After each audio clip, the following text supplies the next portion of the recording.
Thank you very much, Shalom. Greetings to you all. I hope you all are enjoying the Year of the Monkey. And I thought it would be a great time to quote a fantastic Michael Frank song, Monkey See, Monkey Do. Love us locked us up, peaches. We're locked inside the zoo. Your bananas get thrown at me and mine get thrown at you. Every night we fuss and fight like me and you know who. I guess love is always just. Love is monkey see and monkey do. That's all it is, peaches. Love is monkey see and monkey do what I lie to you. And of course that song tells us there's another celebration in the air. So I hope you're all getting ready for Valentine's Day, the non-Hebrew 15th of Av, a day of love, a celebration of l'amour. There's nothing you can know that isn't known. There's nothing you can see that isn't shown. There's nowhere you can be that isn't where you're meant to be. It's easy. All you need is love. It is true, all you need is love. And there's no lack of incredible love songs to pick to celebrate your Valentine.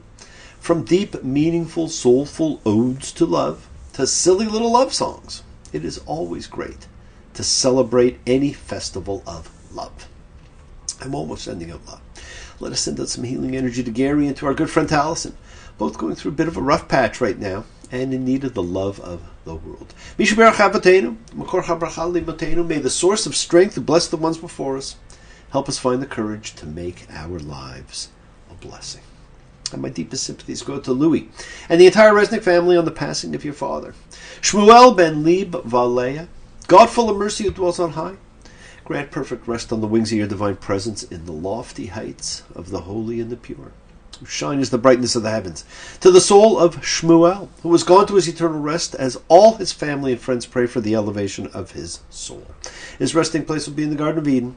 Therefore the Master of Mercy will care for him under the protection of his wings for all time, and bind his soul in the bond of everlasting life. Heal us, God, and let us be healed.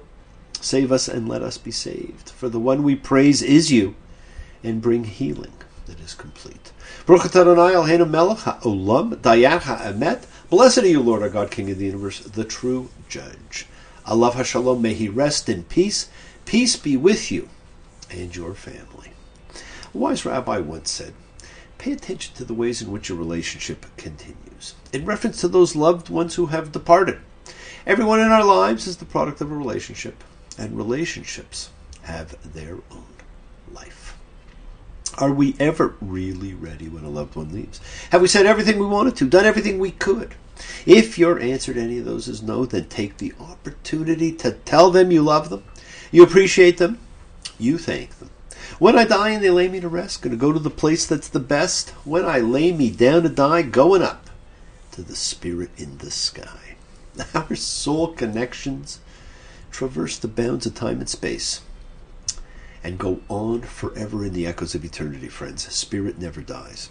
And with Valentine's Day around the corner, tell the love of your life how much they mean to you. Tell her about it. Tell her all your crazy dreams. Let her know you need her. Let her know how much she means. Go ahead and make sure you tell them. And special thanks go to Harvey for his very generous donation. Like Blanche Dubois, I too depend on the kindness of strangers. Well, he is no stranger, and my sincerest thanks do go to him for his ongoing donations. Every little bit helps, and I'm pleased to say his is not a little bit. And of course, this week's Parsha is Terumah, donation. Now, what would you do if I sang out of tune? Would you stand up and walk out on me? I like to think not. But what did the people do when Moses is out of sight for a little while? Well, we will find out. We just saw him ascend Mount Horeb with Joshua. He's going to be gone for 40 days and 40 nights, and he will return with the tablets written by God. But out of sight, out of mind. And while we're waiting, we're going to get a series of instructions, again out of sequence, my friends, for the building of the tabernacle, the holy place of God. And there is more written about the tabernacle than anything else in the Torah. The Hebrew word we assign to it is mishkan, which literally means abode, that I shall abide in their midst, is what God says. It is, of course, a portable sanctuary to be carried from encampment to encampment in the wilderness. And while it was ensconced in the first temple, it was never a part of the second. And we get the instructions on building the Ark of the Covenant. It became the heart of the tabernacle and temple and the heart of our symbol of faith. And these instructions about the design of the tabernacle and its furnishings will actually take up the rest of the book of Exodus, with the exception of the episode of the golden calf, coming up in 2 weeks in chapters 32 to 34. Now, modern readers may well be perplexed as to why the compelling narrative of the liberation from Egypt and the revelation on Mount Sinai should be set aside for this lengthy account of cultic paraphernalia. Friends, it is important that the historical circumstances of the assembling of the Torah must be kept in mind. That editorial process, in all likelihood, took place in priestly circles early in the period of the return from the Babylonian exile, which would be the late 6th century before the Common Era. The strong scholarly consensus is that these chapters are the work of the priestly writers, and the fascination with all the minute details of cultic trappings seem a clear reflection of the priest's special interests. And the priest writing this section would have modeled it on the temple as he knew it, with its 3 narrowing spaces from entry to holy sanctuary. Now, the space from the entrance up to the paroquet, or what we deemed the holy curtain, is referred to as the holy. The space inside the paroquet is the Holy of Holies, meaning the holiest of all places. Now, regardless of what you believe, the quantity of detail in these chapters is an indication that these are authentic descriptions of the tabernacle and its accoutrements. And while the dominant view of biblical scholarship has been that the tabernacle never existed, the content, detail, and character of the text says otherwise. Now, by the time of the temple's destruction, in 587 before the Common Era, the tabernacle and its contents, the ark, the tablets, all have disappeared from the Bible. So this section must have been written well before then. Now, the rabbinic tradition is that the presence of God was in the first temple, but not in the second. And friends, all you have to do is mention the ark. And who does not think of the ark, the repository of the tablets of God, without thinking of Indiana Jones, Indy to his friends? Now, you've heard me talk about the steps we undergo in preparing ourselves for events in life, whether physical or spiritual or both. We must pass through a progression of levels, and we will do so with these incredible symbols of worship, with increasing awe and increasing danger as one comes closer to the sacred. Now, I've also mentioned that in the coming books of law, rules, regulations, judgments, that you may notice much more allegory, metaphor, and allusion. That is what the tabernacle and the ark are. They are the physical manifestation of what a nation puts in place to honor the sacred, and they are what you put in place to honor the sacred of your life. And this parsha is about building these things, these symbols. And to do so, there has to be terumah, which means contribution, donation. But it is one of those words for which there is not quite any one English translation that fully translates it. Yes, these are the donations and contributions of the people needed to build these amazing symbols for worship, but it is not simply a donation or contribution as we may donate or contribute. These are from the soul, from the depth and breadth of the person. The Hebrew terumah is a noun that's actually derived from a verb that means to elevate. And among several biblical terms for gift, it is the one that designates a donation for use in the cult or by the priests. And this, of course, is a very special parsha to me because while it may not have been 20 years ago today, but several years ago, one of my great teachers suggested I share my weekly commentaries, and so began my terumah, my sacred contribution from my soul to yours. Now, as fantastic a description as we get it for the tabernacle, the thing that really grabs the reader is the ark. Now, this one is different from the ark of Noah. That one a tavah, a box, like baby Moses' tavah, the box that carried him to Pharaoh's house. This kind of ark is different. It is an Aron, the Aron Kodesh, the holy ark, what we still call an ark. And when you say it, you know what it is it houses the Torah, the sacred scrolls in every synagogue, everywhere in the world. Now, Moses is given instructions on what the people need to contribute in the way of materials and wealth in order to build this series of articles that will represent this people for eternity. Now, here is the ark of the baby Moses and of Noah, except Noah's was much more elaborate. And here's the ark housing the covenant of God and man, beautifully described in this parsha.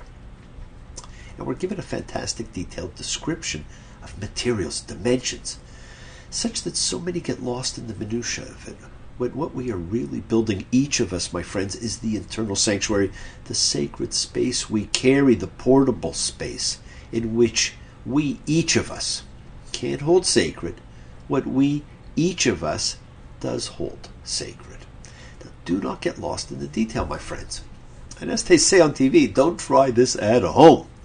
The instructions throughout this section are actually so complex that Rashi even comments here to tell us that Moses has such difficulty with the fashioning of the lampstand until the Holy One showed him a lampstand of fire. He had to be shown. The instructions just did not do it. It is in fact no easy task to reconstruct the actual design of any of these from the verbal instructions. The priestly writer himself may have been aware of this difficulty, and therefore he emphasized that Moses was granted a vision of the precise patterns. Exodus 25:40. And see and make them by their design that you were shown in the mountains. Now, no one has ever figured out how the tabernacle is put together. We've seen all kinds of fantastic pictures of it. The components are given here, but the text does not say how they are put together at all. And it too cannot be done from instructions. Exodus 26:30. And you shall set up the tabernacle according to the model of it that you were shown in the mountain. Again, Moses has to be shown. Now we know the people are building a memorial to freedom, built from the finest material to honor and to house the essence of the King of the universe. But the Creator cannot be pictured as residing on the earth, but rather he's understood to tent among humans, that is, to be present in association with this non-permanent, movable structure. Thus the Mishkan, the tabernacle. Even after the temple is built, God is only associated with the tabernacle and never with the temple itself. And as I said before, every one of the things we will read about, which we continue to search for, has disappeared. In fact, they were all gone by Second Temple times. There are amazing numerological patterns you can study. You can go on studying this, but don't. Focus instead on what these things represent. They are the movable sanctuary you carry within that houses your commitment to the freedom of the oneness of creation, which you can illuminate in your darkest times. We have a great picture of some of these things on our webpage. So if you've not yet seen it, please do go. And while there, you can see how the mystical Urim and Thummim worked. Now, time is an interesting teacher. It is the music of your life that you dance to. You will change over the course of your life and time. Things you held sacred fall away as new ones emerge. Beliefs you were given get amended by ones you acquire. You are a growing, changing, always striving part of a greater whole, seeking the rest of the perfection that you contain that kernel of. Never stop growing. Never stop listening. Singers come and go and stars fade away. They vanish in the haze and they're never seen again, but you can't stop the music playing on. Your growth is the music of life, my friends. Never stop the music. Well, the world is sacred and so is everything in it. Express your gratitude. Light a candle, make a wish. Celebrate your life and the lives of those you love. Share your feelings with them. Live free, be free. Honor your freedom. Be well, be happy, be blessed. Share and honor the light and all who live in the light and continue to shine. Continue to send everyone you know goodwill and love. Pray for peace, for freedom, for everyone, an end to terror and hatred. Remember, friends, we are a community. We learn together, we celebrate each other, we love each other. We share this ride together, men and women equally. Let us send out love, not fear. Send out peace, harmony, good healing to all who need it. And please do learn to forgive and learn to love. Follow the call of freedom. Honor the relationships of your life. Tell those that you love. And remember, the journey is yours to enjoy. Forget the dogma. You are better than that. We take twists and turns in the patterns that weave through the fabric of our lives in our effort to grow, to learn, to be, to love. So please do love. And be well, Gary, Taliesin. Blessings to you, Louie, and thank you, Arve. And friends, please do have an awesome Valentine's Day. Birds do it. Bees do it. Even educated fleas do it. Let's do it. Let's fall in love. Bless you all. Have a fantastic week. A week of love and healing and thanks and peace. Send your goodwill to those who need it. And please keep dreaming, keep being, keep teaching. And thank you all for joining me. Shabbat Shalom.